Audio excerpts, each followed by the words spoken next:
여러분 근처에 스케치를 쓱쓱 쉽게 하는 것 같은데 엄청 잘 그리는 사람들 보신 적 있으세요?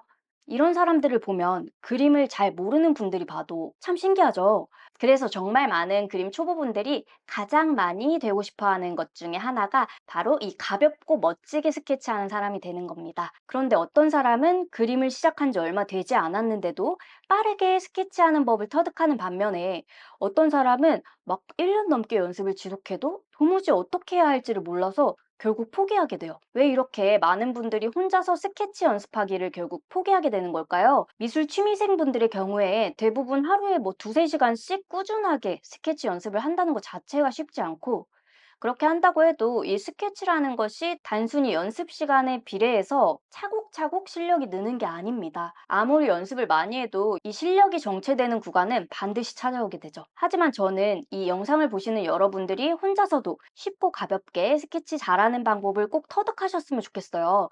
그래서 오늘 영상에서는 꾸준하게 스케치를 연습했을 때 잘 그리게 되는 방법이 무엇인지 그 꿀팁에 대해서 한번 이야기해 보려고 합니다. 오늘 제가 말씀드리는 이것만 아셔도 스케치 연습하는 기간을 확 줄이실 수 있을 거고요. 혼자 연습하는 스케치 시간도 완전 즐겁게 보낼 수 있으실 거예요. 일단 처음에는 사물 하나, 인물 하나 이런 식으로 하나의 개체를 그려보는 걸 목표로 하세요. 특히 초보 시절일수록 한 장의 그림을 멋있게 완성하는 것보다 하나하나의 개체를 여러 개 그리면서 연습하는 게 더 쉬워요. 주의할 점은 완성도가 크게 없어도 되고 짧게 짧게 많이 그려보는 게 중요하다는 거예요. 여러분 유튜브에서 그림 관련 영상 많이 보시죠? 그런 걸 보면 어떤 선생님들은 뭐 끝까지 완성을 해보라고 굉장히 강조하시고 그렇게 안 하면 그림 실력이 안 는다. 많이 그려봐도 소용없다. 이런 얘기도 많이 하시잖아요. 실제로 저도 어릴 때 입시미술학원 다니면서 그런 얘기 진짜 많이 들었어요. 근데 그거는 어느 정도 스케치를 할 줄 알게 된 다음 얘기겠죠. 그림 한 장을 배경까지 완성을 꼭 해야 되는 그런 상황. 그런 상황에서 완성을 꼭 하라는 거고 저희처럼 완전 초보다. 그런데 혼자서도 그림 그리는 재미를 붙이고 싶다. 저 혼자서도 연습하고 싶어요. 라고 할 때는 이렇게 우선 작게 작게 여러 개의 개체를 그리면서 놀이하듯이 그림을 그리는 게 정말 중요합니다. 그러니까 이런 식으로 생각해 보시면 이해가 빠르실 수도 있는데요. 우리가 피아노 학원에 만약 다닌다고 생각해 보세요. 근데 도레미파 뭐 한두 달 배우고 왕초보인 사람이 갑자기 막 쇼팽 협주곡 치려고 노력하는 거랑 같거든요. 이게 누가 봐도 끈기의 문제 아니잖아요. 그리고 노력의 문제도 아니죠. 근데 우리는 왠지는 모르겠는데 왕초보면서도 그림을 멋지게 완성하지 못한다고 혼자 괴로워합니다. 이거 좀 이상하죠? 그리고 어떻게 보면 이런 그림들은 요거 하나를 다 그리는 것만으로 완성이라고 볼 수도 있어요. 하나하나 그릴 때마다 기분이 너무 좋아지고 이렇게 그리다 보면 실력이 늘어서 나중에는 배경까지 있는 장면도 그려보고 싶다 하는 생각이 저절로 들게 될 거예요. 이 과정에서는 좋은 종이는 필요 없고요.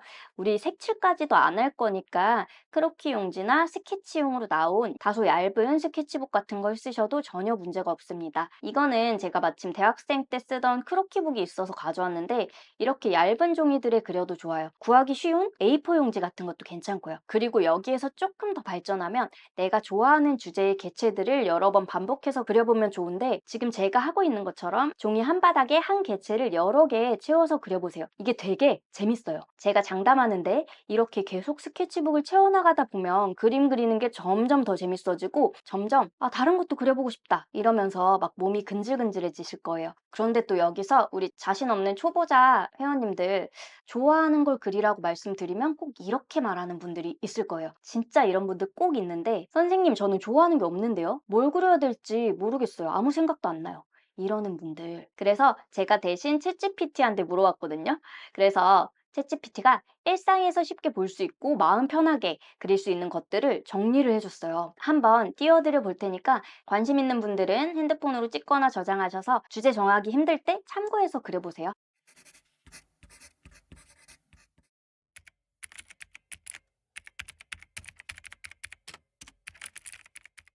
그리고 나는 그리고 싶은 건 있는데 그것들 자료를 찾기가 힘들다. 예를 들어서 나는 꽃을 그리고 싶은데 예쁜 꽃 사진을 어디서 많이 구하나요? 하시는 분들은 핀터레스트라는 앱에서 이미지 검색을 하시면 정말 예쁜 자료들이 많이 나와요. 그리고 더 좋은 건 직접 내가 좋아하는 개체들을 눈으로 보고 그리면 더 좋겠죠? 제일 중요한 거 다시 한번 말씀드리자면 꼭 재밌게 자주 많이 그려보세요. 두 번째는 머리로 인식하고 있는 대로 그리지 말고 절대로 눈에만 의존해서 그려야 된다는 거예요. 스케치 연습을 하는 동안에는 그냥 나는 잠깐 뇌를 쓰지 않는다. 이렇게 생각해 보세요. 아니, 이게 무슨 소리냐고요?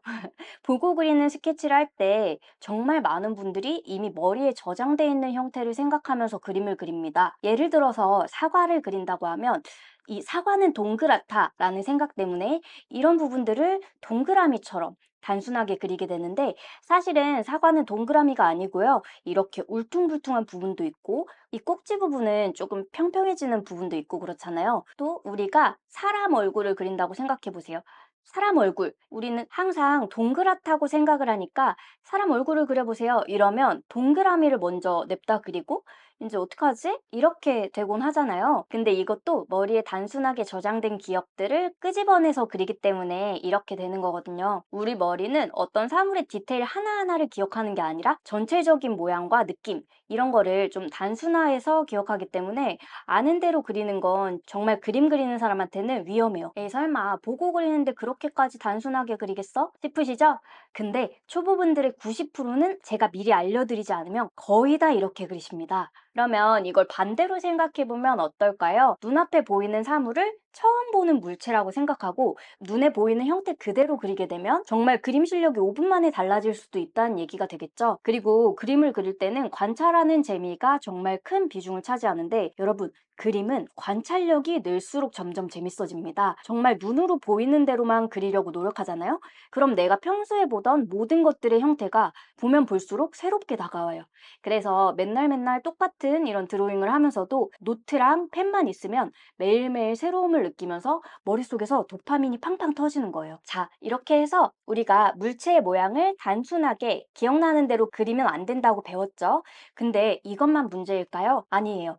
물체와 물체가 만나면 더 대환장 파티가 됩니다. 우리 그림 실력이 늘수록 뒤에 풍경도 있고 여러 가지 개체가 있는 좀 더 복잡한 장면들을 언젠가는 그리게 될 거잖아요. 그러려면 전체의 비율도 생각하면서 그려야 돼요. 비율을 생각하면서 그리지 않으면 요거는 이렇게 커지고 이거는 저렇게 커지면서 막 전체적으로 엉망진창한 그림이 되잖아요. 그럼 이 비율을 좀 정확하게 생각하면서 그리는 거에 대해서 얘기를 해볼게요. 물체의 비율은 사실 그냥 이게 더 크다, 이게 더 작다 이런 식으로 단순하게 기준 잡아서 그리다 보면 분명히 틀리게 될 수밖에 없어요. 그래서 제가 하나의 팁을 알려드려 볼 건데 건물이나 이런 풍경 스케치 할 때 분할을 해서 좀 덩어리 기준으로 그리는 방법을 알려드릴게요. 그림을 그릴 때 여러 가지 분할법이 있는데 이렇게 4분할을 하거나 뭐 9분할을 하거나 이런 것들 많이 보셨을 텐데 그냥 제 생각인지는 모르겠지만 이렇게 분할해서 그리는 거 조금 너무 딱딱한 것 같고 이렇게 쳐져 있는 칸만 봐도 조금 마음이 무거워지는 것 같아요. 그래서 우리는 덩어리 기준으로 분할을 해볼 건데요. 이런 방법을 쓰면 좀 이렇게 복잡한 건물들도 비율을 덜 틀리고 그릴 수가 있고 더 좋은 건 여러분 이런 생각하시는 분들 많으시죠? 나도 연필로 스케치 너무 자세하게 하지 않고 펜으로 바로바로 잘 그리는 사람들처럼 쓱쓱 그리고 싶다. 이런 생각하시는 분들 이 방법 연습하시면 연필 스케치 없이도 비율만 보면서 바로 펜으로 쓱쓱 스케치를 할 수 있다. 자, 이 점 알려드리면서 먼저 자료를 봐볼게요. 이 자료는 보기에는 굉장히 복잡해 보이는데 이걸 큰 덩어리로 나눠본다고 생각하면 어때요? 요렇게, 요렇게, 요렇게 이런 식으로 잘라볼 수가 있겠죠. 정해진 기준은 없고요. 내 눈에 보이는 뭉텅뭉텅한 기준대로 덩어리를 나눠보세요. 여기 있는 요소들, 작은 것들의 크기 하나하나를 비교하면서 이런 걸 그린다고 생각하면 너무 어렵지만 이렇게 분할된 몇 덩어리를 가지고 어떤 게 얼만큼 더 작고 이런 식으로 생각해 본다고 하면 이건 별로 어렵지 않죠. 그래서 이렇게 나눈 비율대로 잘 자리를 잡았다면 이제 조금 더 나눠서 디테일 그리기를 시작해 보는 거예요. 이 방법을 쓰면 특히 건물 그리기 실력이 정말 빠르게 늘 수 있어요. 그냥 지금 설명만 들어도 이렇게 분류해서 비율을 잡은 다음에 그려보면 그냥 막연하게 그리는 것보단 훨씬 수월하겠죠. 자, 오늘 이렇게 해서 혼자서도 연습 잘하고 그림 실력 잘 늘릴 수 있는 방법에 대해서 말씀을 드려봤어요. 어떠세요? 가볍게 눈에 보이는 개체들부터 그려도 된다고 생각하니까 좀 부담감이 덜하지 않으세요? 여러분, 스케치라는 건 이미 잘하는 사람들, 그리고 미술을 꼭 전공한 그런 사람들만의 것이 아니에요. 우리는 취미로 스케치하기로 이미 결정했잖아요. 그러니까 이제부터는 우리 눈앞에 있는 걸 그냥 눈으로 보고 손으로 옮겨보는 거, 그 자체가 연습이고 우리 작품이 되는 거예요. 오늘 영상을 보고 여러분들이 용기를 얻어서 펜을 들기 시작하시고 또 그림을 부담스럽게가 아니라 재미있게 느끼게 된다면 저는 정말 기쁠 것 같아요. 오늘 영상이 마음에 드셨다면 좋아요, 구독, 알림 설정 부탁드리고 다음 영상에서 또 만나요.